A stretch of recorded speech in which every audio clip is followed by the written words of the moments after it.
Listen Fast, Listen First delivers real-time, authentic stories told by successful Connecticut business owners and community leaders. You'll hear pivotal moments of risk-taking, failure, adaptability, and resilience that all lead to success. And now, the host of Listen Fast, Listen First, Alex Horton. Our next guest is Linda Kavanagh, owner of MaxX Public Relations. She worked her way through an exciting hospitality world, including stints as a chef, bartender, and catering director, but then left the kitchen side of the business and transitioned into being a supporter of the industry, trading her apron in for the world of public relations and the almighty press release. Linda's first client in 1997 was South Norwalk's uber-popular Barcelona restaurant. It was their first restaurant in the company and her first PR client. The rest is history, as Barcelona made it big and MaxX became the go-to firm for restaurants and chefs looking to make a name for themselves. Since then, MaxX has worked with over 300 Connecticut and New York restaurants and counting. Welcome to the show, Linda. Thanks for having me. I'm glad you're here. So take me back. How did you find the PR business, Linda? Well, we never end up doing what we set out to. Right. I think that's first and foremost, and I know I'm not alone. But I was originally out of school. I was actually studying music, and I was performing and, going to classes and auditioning, etc. And then what do you do when you are going to school to make money? You work in a restaurant. Right. So while I was working in the restaurant, I just got hooked. It's as simple as that. It was the energy and the vibe of the hospitality industry just had me. I do equate it a lot to, my entertainment background, because I think it's all about putting on a show. And so I think that, again, that high intensity, that adrenaline rush, I kind of got that with the restaurant industry. So much to my parents' chagrin, I dropped out of music school and ended up going to culinary school.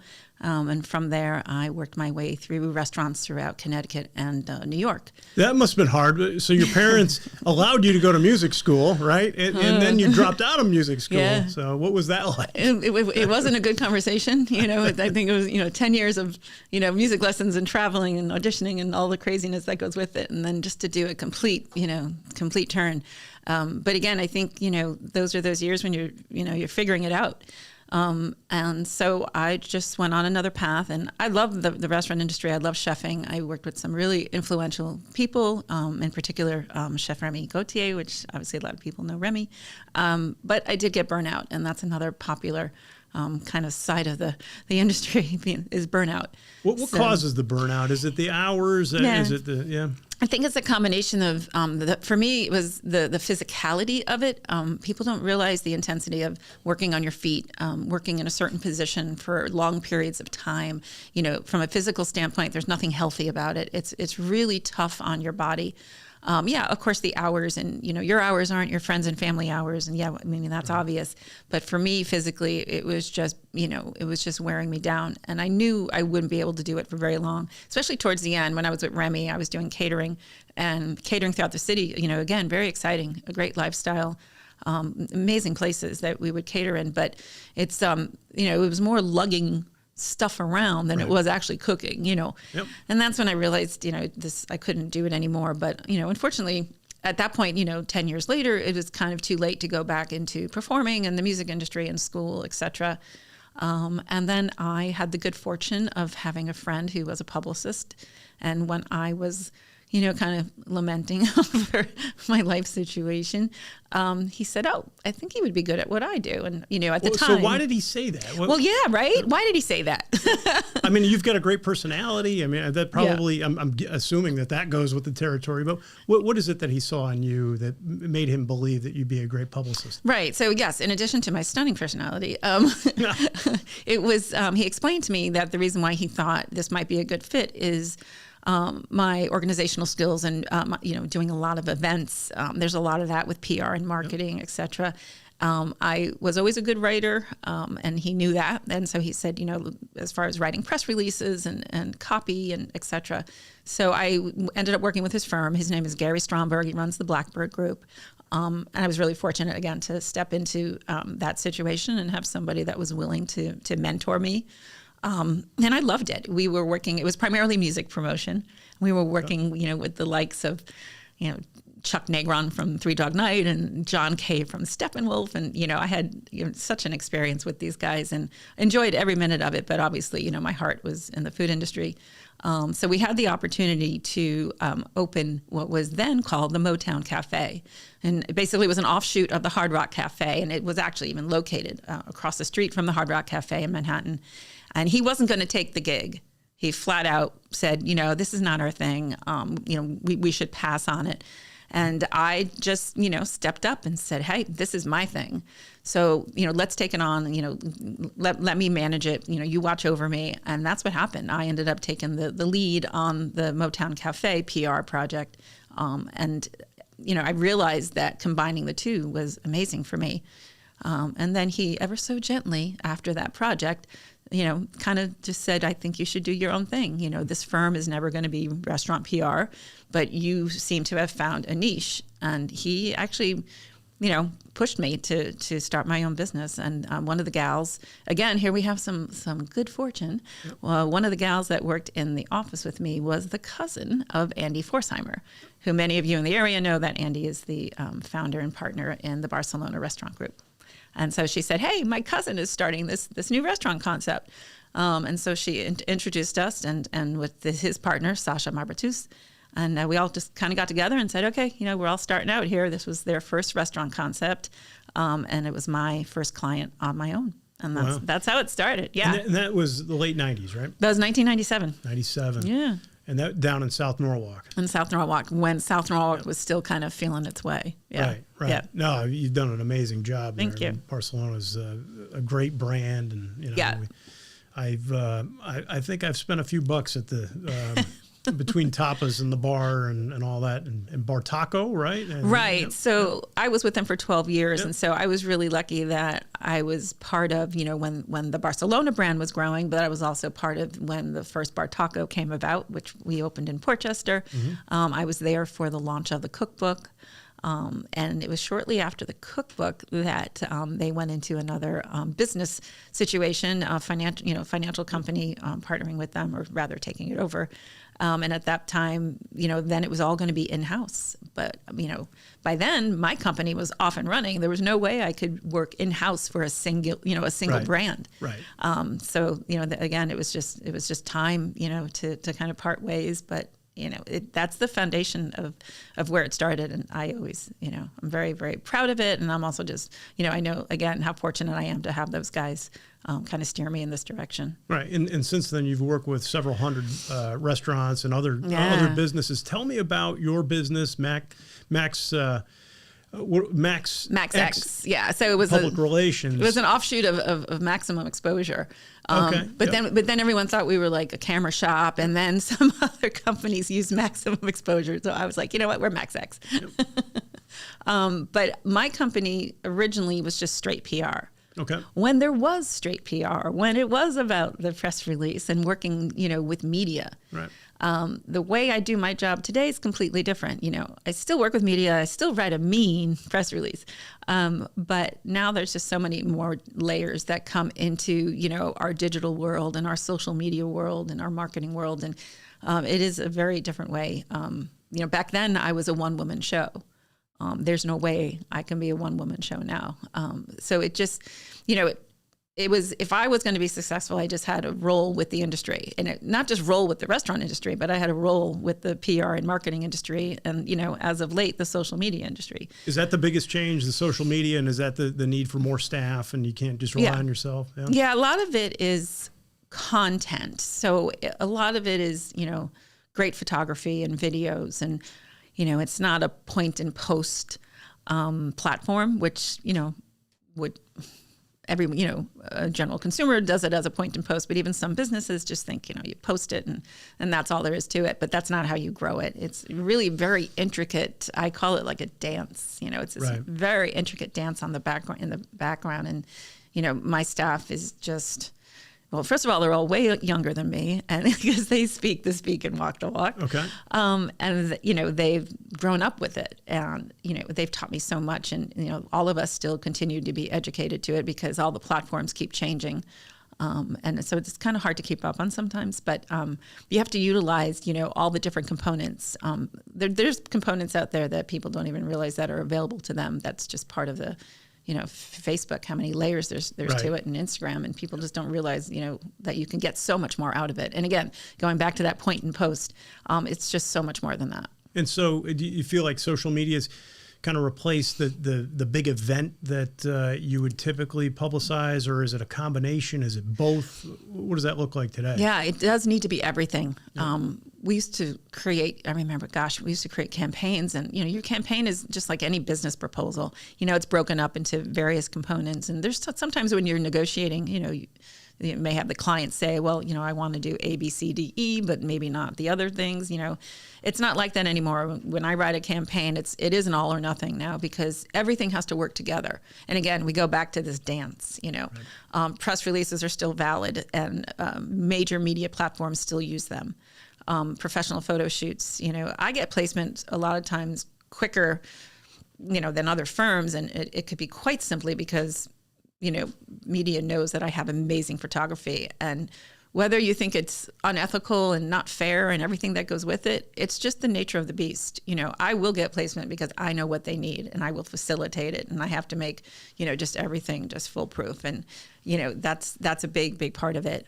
I think without, major media, the social media, as much as it can ride on its own, it still needs credibility.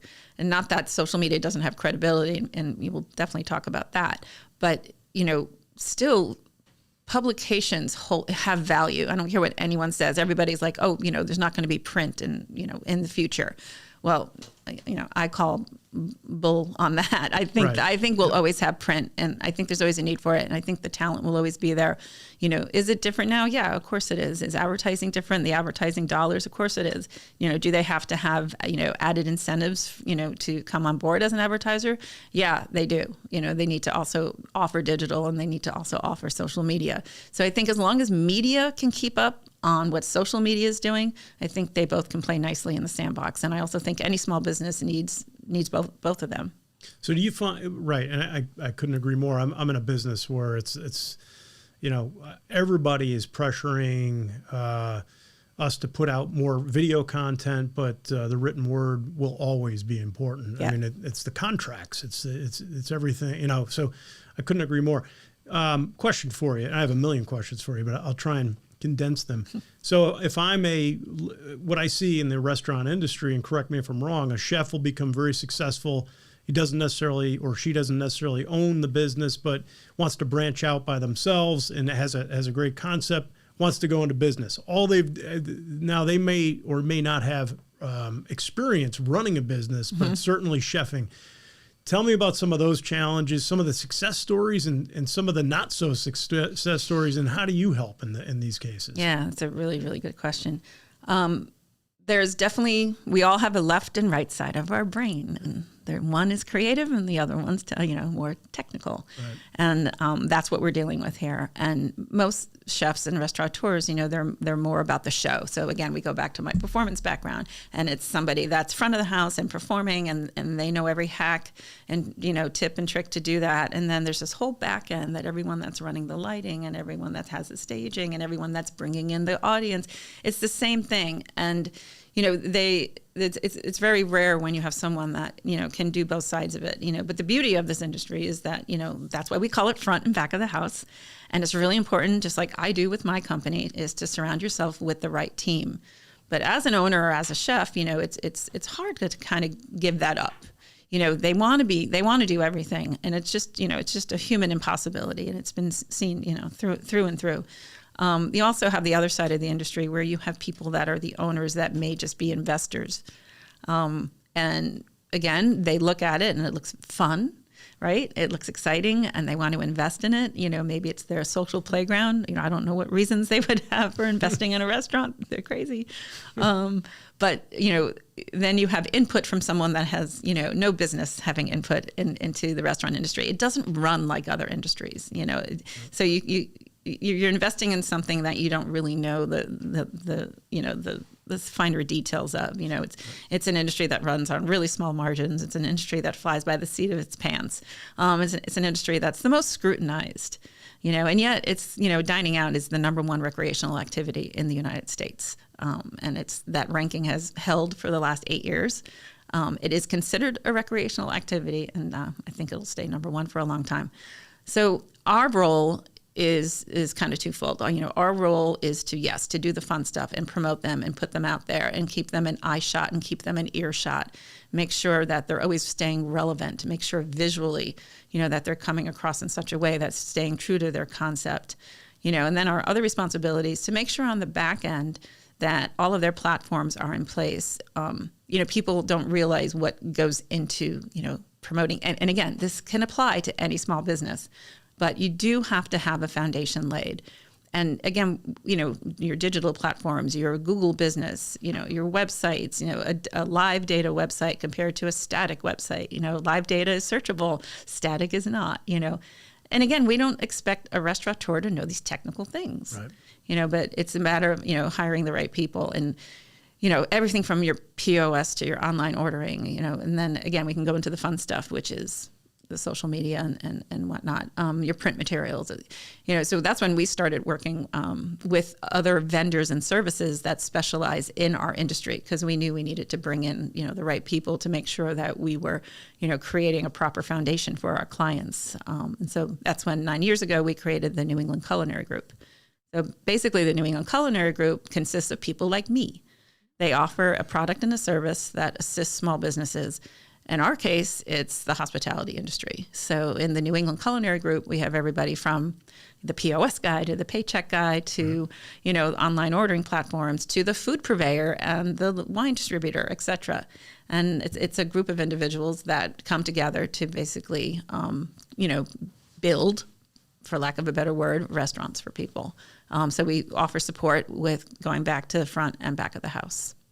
Got it. So when you're thinking about the small business or the restaurant owner who came out of the space of being an employee and then transitioned into being an owner, what's the biggest pain that they have, and what's the biggest need that you fulfill? Transitioning. So in other words, somebody says, hey, I need to build this restaurant, mm-hmm. and I know I need help. Yeah. What's the typical skill set that they might not possess that maybe you could help them with? It's definitely marketing. Yeah. Marketing is its own unique little nugget in any industry. And it's an industry that you have to keep so on top of, because it's always changing. And, a lot of the marketing and PR, it's all about relationships. We've been doing this for so long, so we just know everybody. I know that's a very broad, statement to make, but we do, we're in contact with the media. We're in contact with the influencers, with, the sales reps. We're in contact with people who produce events in the area. We're in contact with target markets, whether they be, professional organizations and networking groups to charities and, everything from, mommy groups, who's like our number one consumer target market. Right. So you're connected. You're connected with everybody. And you mentioned influencers. So are you considered an influencer? Tell me what an influencer is. Yeah. So an influencer, and the most fabulous way of explaining this is basically someone who people look to or follow or read not their opinion. That's not it.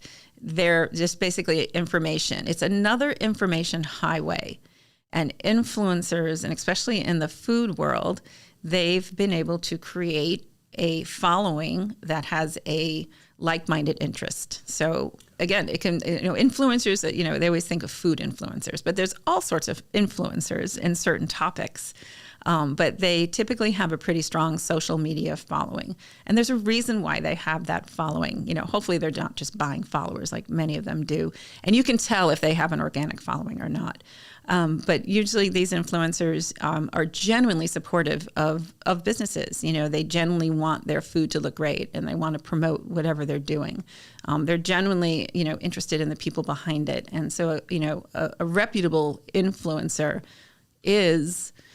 and again, I hate to say it in this way, but they are, for us, just as, integral to the marketing program as mainstream media. And then that's where that kind of tug of war started between mainstream media and influencers, because influencers were taking some of the pie away from mainstream media. We've come a long way since, and now everybody again, can work together. And now media knows that they have to have social media and have to have their own influencers. And some influencers have turned their platforms into mainstream media viable,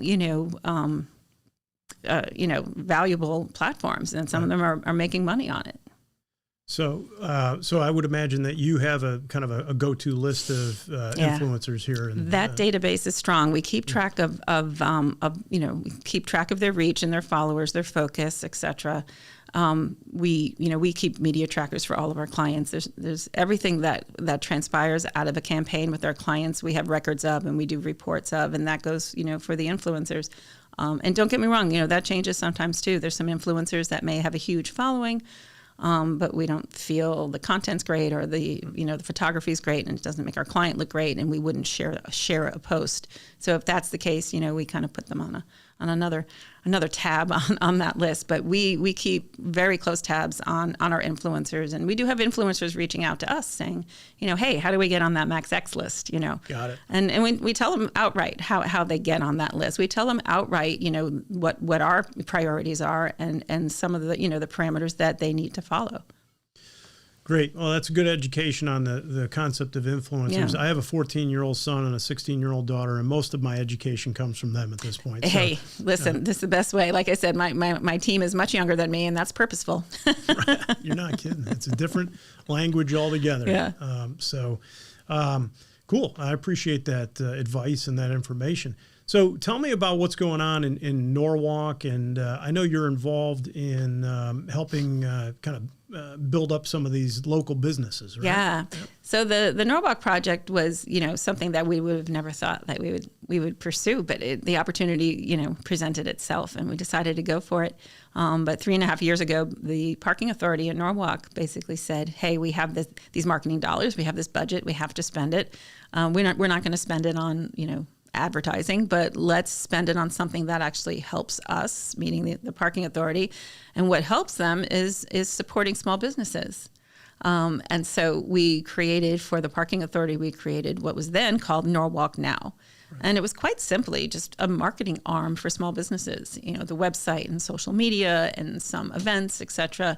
And small businesses would come on board almost like a member. It was free, but they came on board, and we created these these beautiful resources and whatnot. And consumers had a go-to place for Norwalk, because believe it or not, the city didn't have a website that was just for visiting Norwalk.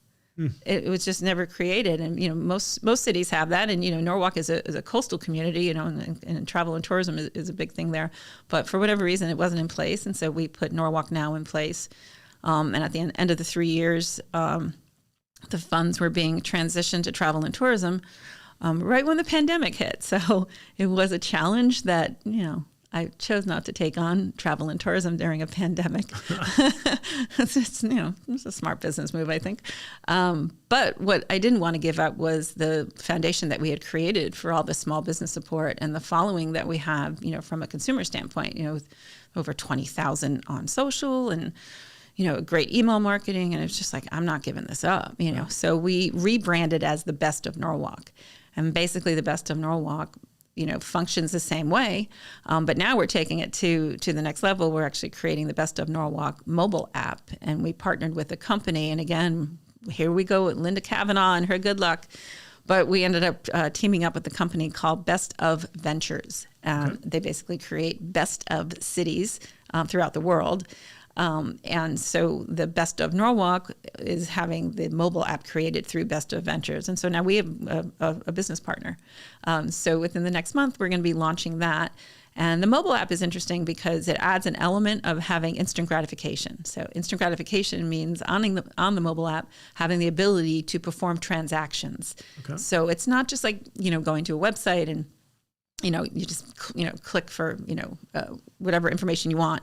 Right on the mobile app, you can order, you can make an appointment if it's a salon, let's say. Right. So it's not just restaurants or, No, it's you've got small businesses, right. Recreations, community stuff. And then there's a separate component to the mobile app because, again, you have to monetize it. It is a business. Sure. So the monetization part of the mobile app is listings and advertising for professional services. Okay. Yeah, so we'll be able to, give attention to, the lawyers and the doctors and the financial institutions and the contractors and, all the professional and the services. Insurance guys like and me. the insurance That's guys right. like you. But on the front end is, more of the lifestyle, the recreation, the dining, et cetera. Right. So it's a nice balance with it. The mobile world is new to me. So I'm just super lucky to be able to partner, with Best of Ventures to pursue our Best of Norwalk. Sounds cool. Yeah, Sounds it is. cool. As I, kind of get older in this business, I've been doing this for 20 something years. Some of the best clients that I've gotten, they weren't through a cold call. They were through a network, like you're referring to. And that's really changed. I mean, the business obviously has changed drastically. And so I could see a great value in that. So a shout out to Best of Norwalk. Thank you. One thing you mentioned too was I just wanted to touch on the pandemic, and you were obviously ground zero for helping these restaurants kind of get through. But talk to me just a bit about the businesses that got through and the businesses that didn't get through. What was the difference? Yeah. The biggest difference was preparedness. And so preparedness for us is back of the house. So the preparedness was, transitioning from there's no more dine-in, so we're concentrating on takeout. Yeah. Now you would think takeout, we think of takeout as you just make a phone call or, go on to Grubhub or whatever the case may be. That's how the consumer views takeout. But you're not realizing on the back end, all the platforms and information and the changes you need, you have to pivot to that. Right. And most of the restaurants, especially if they were, a mainstream, let's say, higher end restaurant, none of that infrastructure was in place because it's not what they do. The more casual restaurants and the pizza joints and whatnot, they had that already. So it was funny to see, what's perceived as the most successful or popular restaurants. They were the ones struggling the most. and then like the little guys, the mainstream guys, and they're plugging away. And they did pretty good during the pandemic because they had all that back of the house, in place. They had their online ordering platforms. Their menus were meant for takeout. We have restaurants that, a lot of those menus, that's not meant to be brought home, and right. So these guys found themselves having to, redo their menus and, getting in touch with companies that do the online, the portals, we call them, the purchasing portals. And that's a process that doesn't, happen right away. So a lot of these guys, got caught, with their pants down. And I think there was, they were angry. We laugh about it now. It wasn't funny then, but, right. These restaurateurs were angry, and they were going on, the news, and they were just angry. And the consumers didn't want to patronize those restaurateurs because they were just angry.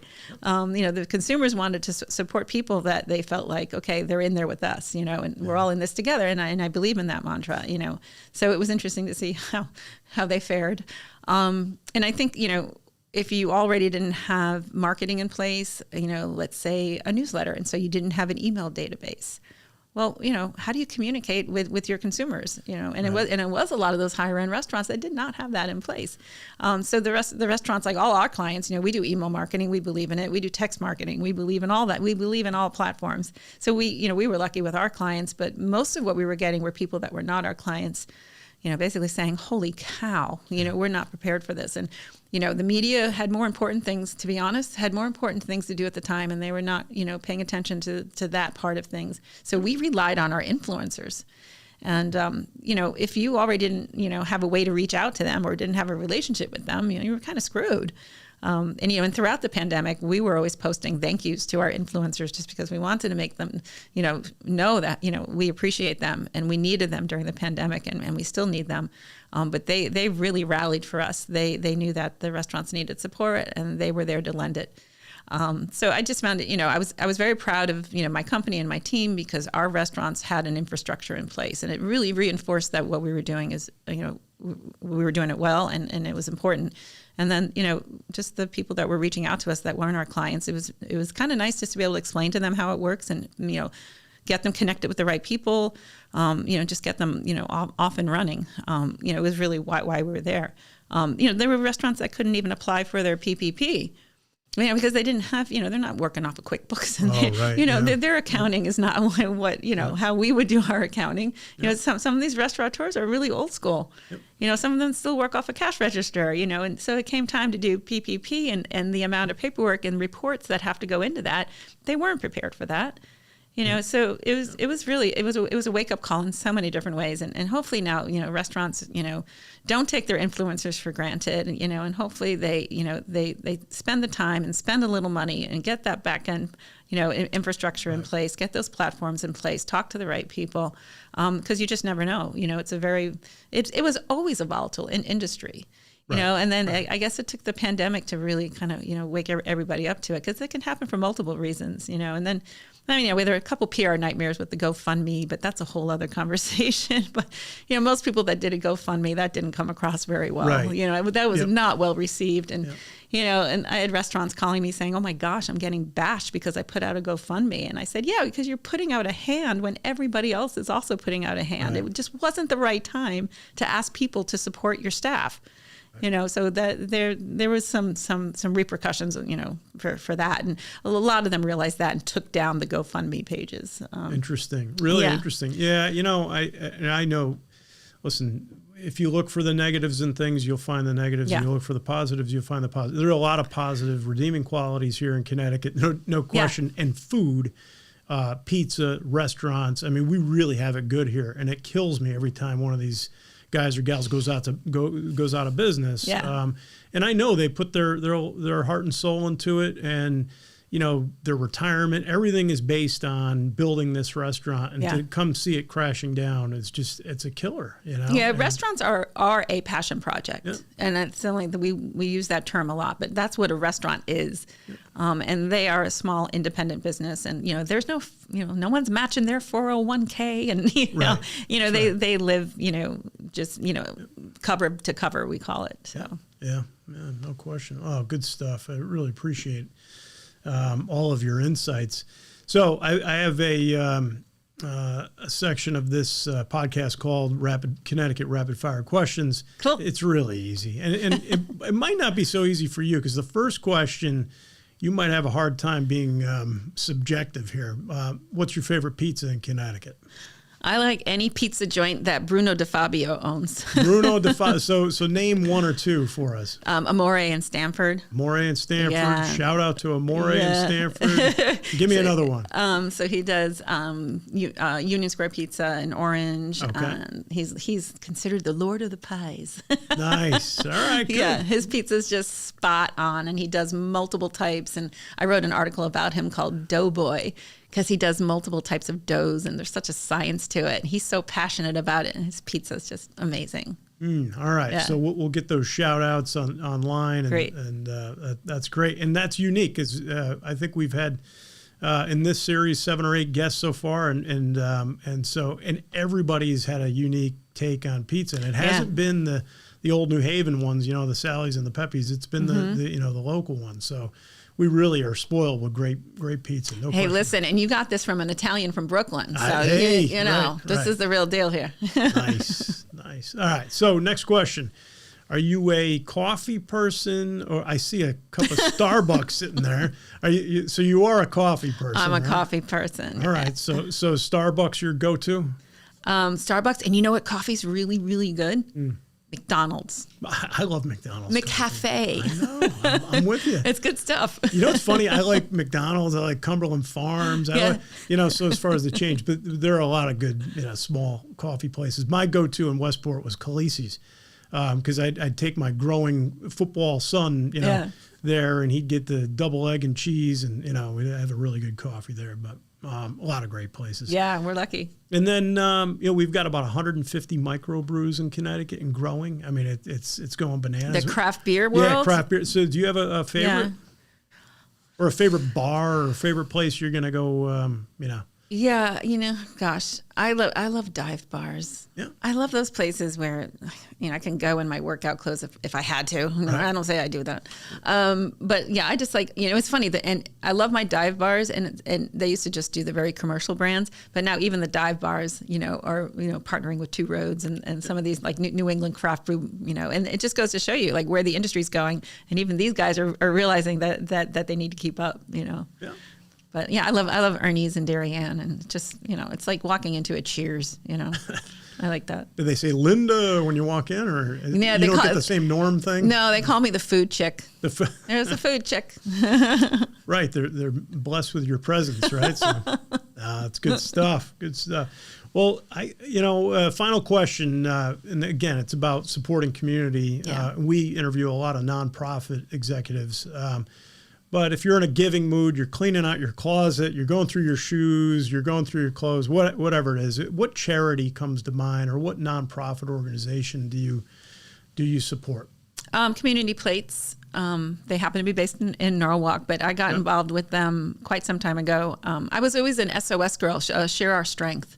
And again, that was to aid in hunger relief. So I always believed in that because I always felt like I was in such this indulgent industry, where, on a day-to-day basis, what do we say when we're thinking about eating? It's like, what are we going to eat, right? That's what are we going to eat? And just the fact, there's just the idea that someone can say, are we going to eat? Right. Just goes to my soul. Yep. So I was a huge Share Our Strength girl for a number of years, with Taste of the Nation and all those great events. And then I was introduced to Community Plates and Kevin Mullins. And I think what they do is amazing, which is food rescue, because that's about the wasted food. That doesn't need to be wasted. And it just made sense from, it's not just the restaurants that, we're throwing away food at the end of the night, but, markets. I think one of Community Plate's, biggest pickup points is Trader Joe's. Right. And I remember a chef saying that, and he held up a pepper and he said, this pepper is not beautiful and we can't sell it. But he says, if I do something with it, you'd never know that it wasn't pretty. Right. And again, it's just those things that stick with me. And so, Community Plates, I think, does an amazing job with food rescue and then getting it to the right people. Well, you just gave them some Community Plates, some good PR. You're an excellent salesperson. Well, I really enjoyed our time together. Tell our audience how you can be reached, Linda. So it's MaxX Public Relations, and online it's just simply MaxXPR, MaxEXPR.com. And same thing for social media. You can follow us at MaxXPR. Awesome. And again, the Norwalk project that you're working on. Best of Norwalk. Right. Pay attention to that as well. Thanks to our listeners. Really appreciate it. Thanks to our sponsors, Infinite Web Designs, Papa's Commercial Photography, and, of course, BRBG Insurance. Please like, share, subscribe, all that stuff that you're supposed to do on these podcasts. But I want to thank you, Linda, and appreciate your time. It was a lot of fun. Thank you. All right. Thanks for coming.